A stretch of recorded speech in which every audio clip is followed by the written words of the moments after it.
Oh.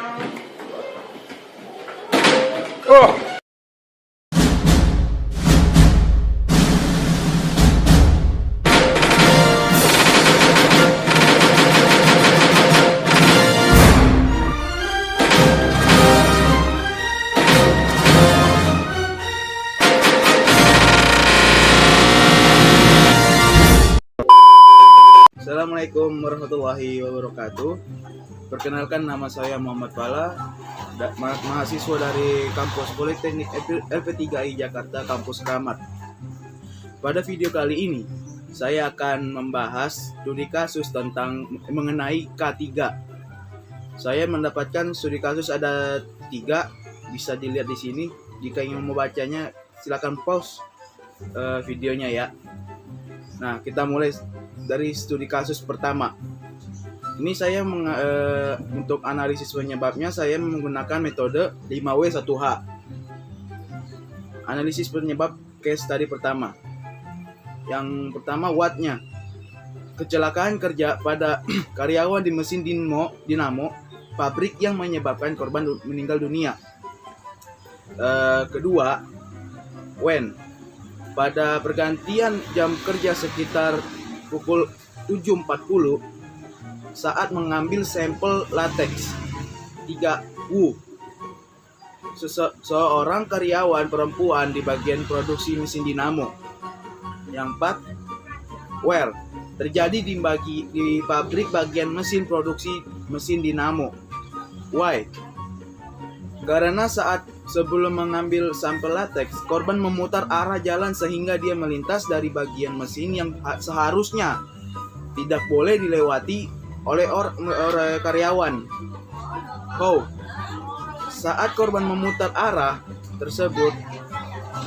jalan tersebut, tiba-tiba jilbab korban terjuntai ke bawah dan tersangkut di baling-baling dinamo yang membuat korban tercekik dan tidak terselamatkan diri sehingga korban dinyatakan tewas.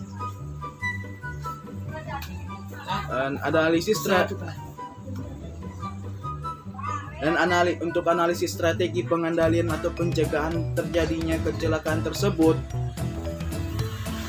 Yang pertama, memberikan pendidikan tentang kesehatan dan keselamatan kerja diberikan kepada seluruh guru secara kontan agar mereka tetap waspada dan dapat menjalankan pekerjaannya. 2. Melakukan pembersihan mesin, penambahan minyak, pemeriksaan, perbaikan, dan mesin harus berhenti beroperasi. Untuk mencegah orang lain menghidupkan mesin, maka mesin harus diberikan kunci dan tanda peringatan.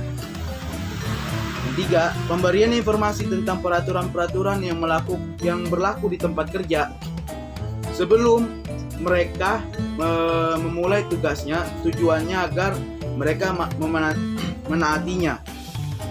4. Penggunaan pemakaian pelindung. 5.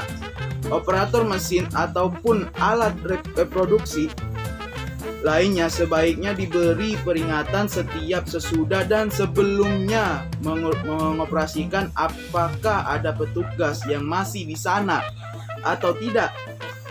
Sebaiknya operator mesin dilatih agar tetap siaga dan tanggap dan tanggung jawabnya. 6.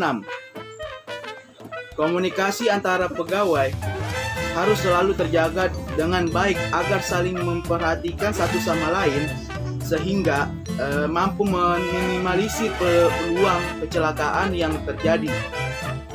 Oke, kita lanjut ke case tadi yang kedua.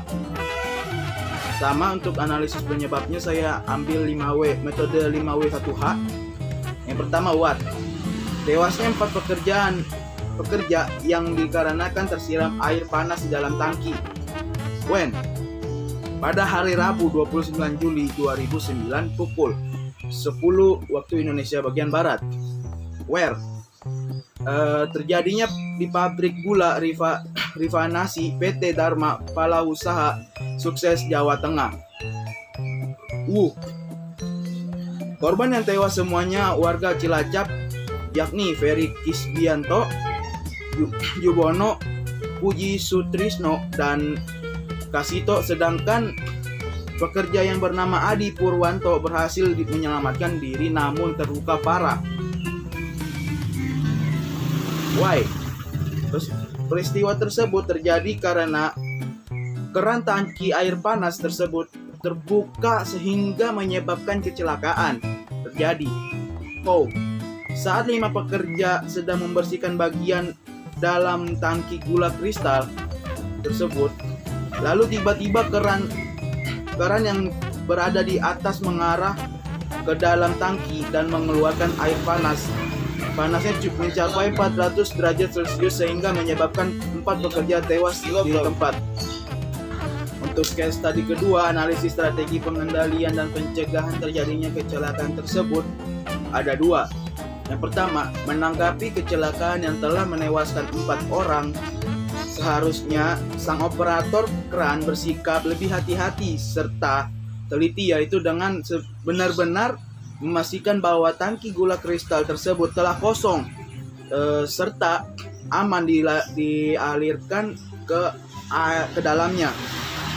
Maka mungkin kecelakaan tersebut tidak akan terjadi. Karyawan saat memasuki tangki seharusnya juga menggunakan alat-alat pelindung diri agar terhindar dari bahaya kecelakaan kerja yang tidak diinginkan oleh kita.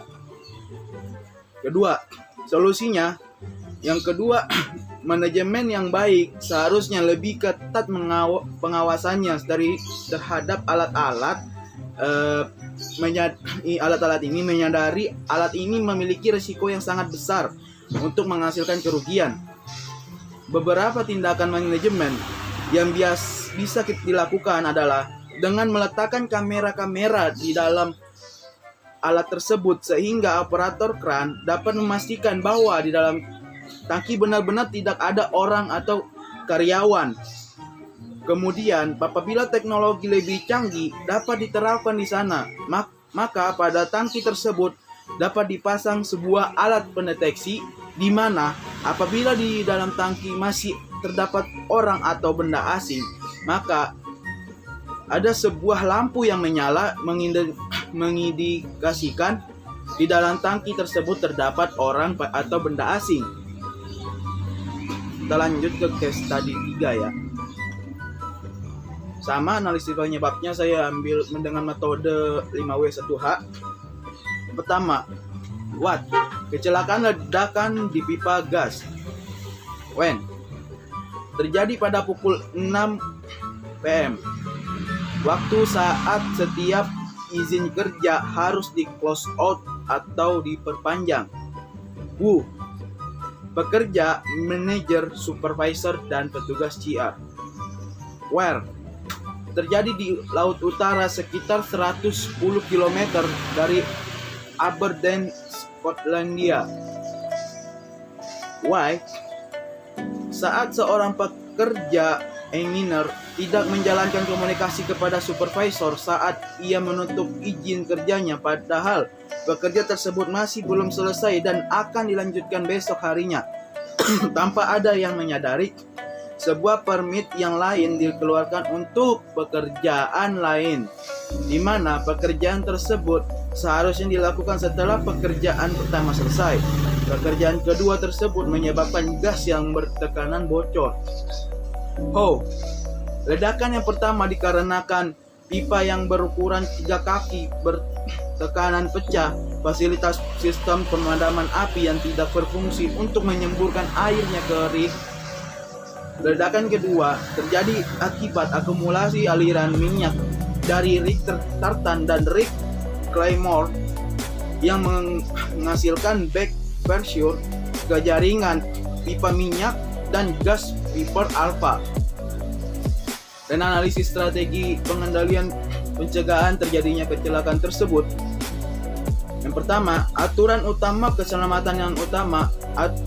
keselamatan yang harus diterapkan dalam pikiran, sikap, dan perilaku pekerja, supervisor, manajer, dan direktur untuk menjaga lingkungan kerja yang aman dan selalu waspada terhadap kemungkinan yang terjadi bahaya dalam pekerjaan. 2. Pelatihan sebelum masuk. Semua pekerja baru harus bekerja yang dipindahkan dan subkontraktor harus diwajibkan untuk melakukan pelatihan awal sebelum diizinkan masuk dan bekerja di lokasi ini. Ini mencakup instruksi tentang mesin dan peralatan yang digunakan serta semua prosedur keselamatan dan evakuasi. Mereka juga harus dilatih untuk saling memperhatikan, menunjukkan potensi bahaya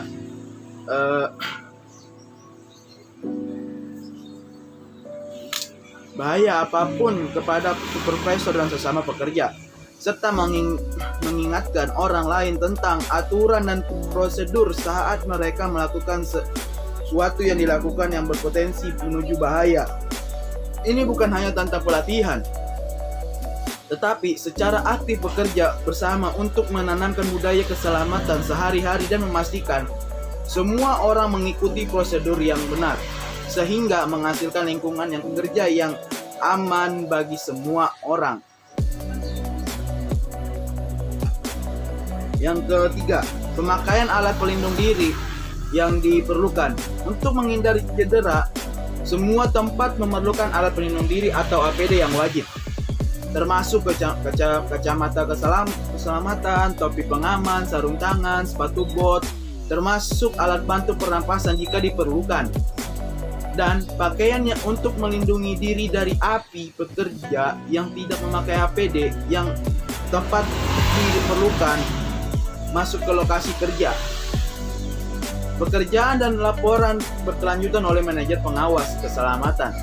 Manajer atau pengawas keselamatan harus melakukan pemeriksaan dan pemelihara rutin terhadap semua mesin-mesin yang ada di lokasi untuk membantu mencegah kegagalan prematur dan untuk mengidentifikasi potensi bahaya. Manajer atau pengawas keselamatan juga harus membuat laporan keselamatan dan infeksi dengan jadwal yang teratur untuk memberitahu manajemen yang lebih tinggi tentang situasi dan kondisi lokasi. Peralatan dan tenaga kerja dengan potensi bahaya yang disorot dan saran untuk ditindakan pencegahan. Manajer atau pengawas keselamatan harus membuat kebijakan keselamatan tersedia, baik di atas kertas maupun online, untuk berbagai praktik terbaik dengan karyawan, dan memberikan pembaruan dan berita tentang kondisi keselamatan di perusahaan.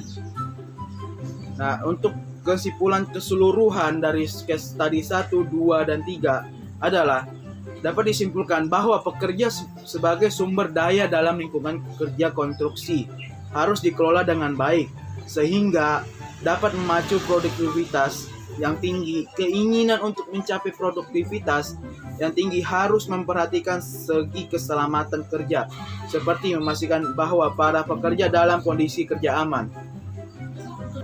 Sekian dari video kali ini. Kurang lebihnya mohon dimaafkan. Assalamualaikum warahmatullahi wabarakatuh.